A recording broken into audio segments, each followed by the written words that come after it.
US immigration നിയമങ്ങളിൽ വലിയ അഴിച്ചുപണിയാണ് നടന്നുകൊണ്ടിരിക്കുന്നത്. പതിറ്റാണ്ടുകളായി ഇന്ത്യൻ IT പ്രൊഫഷണലുകളുടെയും സംരംഭകരുടെയും പറുദീസയായിരുന്ന അമേരിക്ക ഇപ്പോൾ പ്രവേശന കവാടത്തിൽ തന്നെ കടുത്ത സാമ്പത്തിക കടമ്പകൾ ഉയർത്തുകയാണ്. വിസ ഫീസുകൾ വർദ്ധിപ്പിക്കുന്നു. വൻകിട നിക്ഷേപകർക്ക് പോലും ഇത് വെല്ലുവിളിയാകുന്ന രീതിയിലേക്ക് കാര്യങ്ങൾ മാറുന്നു. അങ്ങനെ ട്രംപ് ഭരണകൂടം പല മാറ്റങ്ങളും കുടിയേറ്റ നിയമങ്ങളിൽ കൊണ്ടുവന്നുകൊണ്ടിരിക്കുന്നു. ട്രംപിന്റെ പുതിയ നയങ്ങൾ വെറും ഒരു സാമ്പത്തിക ക്രമീകരണമാണോ അതോ കുടിയേറ്റത്തെ തടയാനുള്ള ബോധപൂർവമായ നീക്കമാണോ? ഈ മാറ്റങ്ങൾ ഇന്ത്യയുടെ തൊഴിൽ വിപണിയെയും സാമ്പത്തിക സ്രോതസ്സുകളെയും എങ്ങനെ ബാധിക്കുമെന്ന് പറയാം. അമേരിക്കയിലേക്ക് കുടിയേറാൻ ആഗ്രഹിക്കുന്ന ഇന്ത്യക്കാരുടെ പ്രതീക്ഷകൾക്ക് മങ്ങലേൽക്കുകയാണ്. 2016 ശേഷം ആദ്യമായി ഇമിഗ്രേഷൻ ഫീസുകളിൽ വൻ വർധനവ് വരുത്തിയിരിക്കുകയാണ് US ഗവൺമെന്റ്. ഇതിനോടൊപ്പം അഭയാർത്ഥി നിയമങ്ങളിലും കാതലായ മാറ്റങ്ങൾ വന്നതോടെ സാധാരണക്കാരായ അപേക്ഷകർക്ക് അമേരിക്കൻ യാത്ര വലിയൊരു സാമ്പത്തിക ബാധ്യതയായി മാറുകയാണ്. എന്തുകൊണ്ടാണ് ഈ ഫീസ് വർധനമെന്ന് ചോദിച്ചാൽ, പ്രവാസികൾ നൽകിയ അപേക്ഷകൾ ഇപ്പോൾ ഇമിഗ്രേഷൻ വിഭാഗത്തിന് മുൻപിൽ കെട്ടിക്കിടക്കുകയാണ്.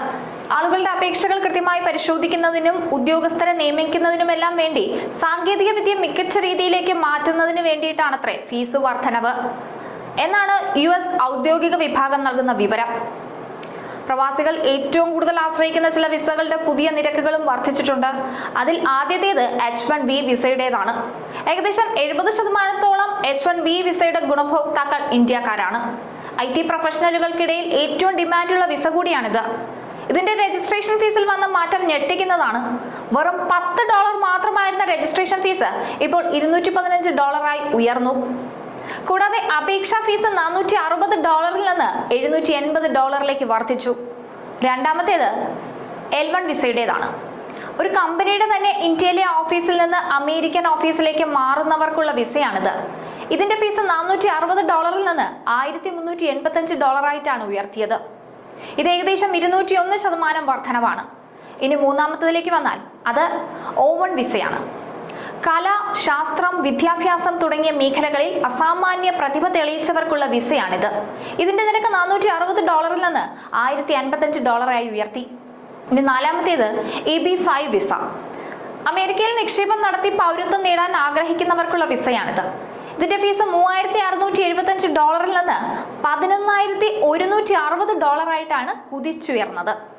അതായത് കുടിയേറ്റം ഇപ്പോൾ പണക്കാരെ സംബന്ധിച്ചും വലിയൊരു നിക്ഷേപമായി മാറിയിരിക്കുന്നുവെന്ന് ചുരുക്കം.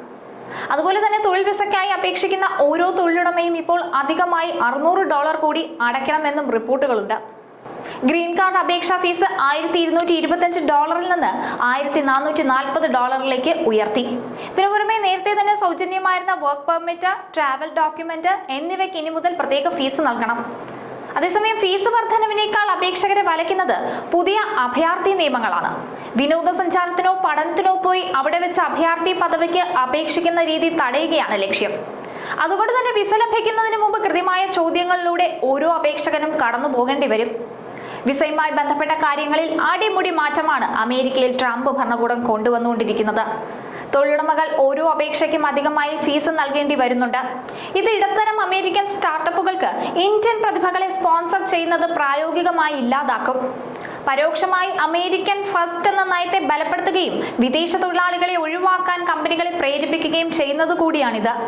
സാമ്പത്തിക ബാധ്യതയേക്കാൾ ഗൗരവമേറിയതാണ് പുതിയ അഭയാർത്ഥി നിയമങ്ങൾ. വിനോദസഞ്ചാര വിസയിലോ സ്റ്റുഡന്റ് വിസയിലോ എത്തി പദവി മാറ്റാൻ ശ്രമിക്കുന്നവർക്ക് ഇനി കടുത്ത പരിശോധനകൾ നേരിടേണ്ടി വരും. വിസ നടപടികളിലെ സുതാര്യത വർദ്ധിപ്പിക്കുമെന്ന് ഔദ്യോഗിക പക്ഷം പറയുമ്പോഴും യഥാർത്ഥ ആവശ്യങ്ങൾക്കായി പോകുന്നവർ പോലും സംശയത്തിന്റെ നിഴലിലാകാനുള്ള സാധ്യത തള്ളിക്കളയാനാകുന്നതല്ല. വർക്ക് പെർമിറ്റിനും ട്രാവൽ ഡോക്യുമെന്റിനും പ്രത്യേക ഫീസ് ഏർപ്പെടുത്തിയത് ഗ്രീൻ കാർഡ് കാത്തിരിക്കുന്ന ലക്ഷക്കണക്കിന് ഇന്ത്യക്കാരുടെ സാമ്പത്തിക ആസൂത്രണത്തെ താളം തെറ്റിക്കും. അമേരിക്കയിലേക്കുള്ള കുടിയേറ്റത്തിന്റെ സുവർണ കാലഘട്ടം അവസാനിക്കുന്നുവോ എന്ന ചോദ്യമാണ് ഇവിടെ ഉയരുന്നത്. ഫീസ് വർധനവ് സാങ്കേതിക സൗകര്യങ്ങൾ മെച്ചപ്പെടുത്താനാണെന്ന് വാദിക്കുമ്പോഴും സാധാരണക്കാർക്ക് ഈ അമേരിക്കൻ സ്വപ്നം ഇപ്പോൾ കിട്ടാക്കനിയായി മാറുകയാണ്. ഇന്ത്യയെ പോലുള്ള രാജ്യങ്ങളിൽ നിന്ന് ഏറ്റവും മികച്ച പ്രതിഭകളെ ആകർഷിച്ചിരുന്ന അമേരിക്ക ഈ കടുത്ത നിയന്ത്രണങ്ങളിലൂടെ സ്വന്തം തൊഴിൽ വിപണിയിൽ പ്രതിഭകളുടെ ദൗർലഭ്യം സൃഷ്ടിക്കുമോ എന്ന് കണ്ടറിയണം.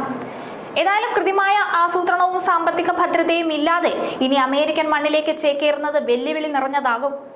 ലോകം മാറുന്നതിനനുസരിച്ച് നമ്മുടെ കുടിയേറ്റ പ്രതീക്ഷകളും പുനർക്രമീകരിക്കേണ്ട സമയം അതിക്രമിച്ചിരിക്കുന്നു. ഇതൊക്കെ കേൾക്കുമ്പോൾ നമ്മുടെ മനസ്സിൽ സ്വാഭാവികമായും ഒരു ചോദ്യം ഉയരും. അമേരിക്ക ഇനി അങ്ങോട്ട് അവിടുത്തെ പൗരന്മാർക്കായി മാത്രം ചുരുങ്ങുകയാണോ? പ്രവാസികളെ ട്രംപ് ഭരണകൂടം പടിപടിയായി ഒഴിവാക്കുന്ന നടപടിയാണോ ഈ നടന്നുകൊണ്ടിരിക്കുന്നത്?